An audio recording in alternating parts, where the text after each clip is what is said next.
Imagine this. You're standing just a few feet away from Joseph Stalin, one of the most feared men in history.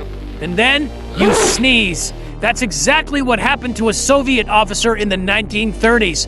The room went completely silent. Stalin calmly asked, "Who sneezed?" No one answered. So he asked again, still silence. That's when things got worse.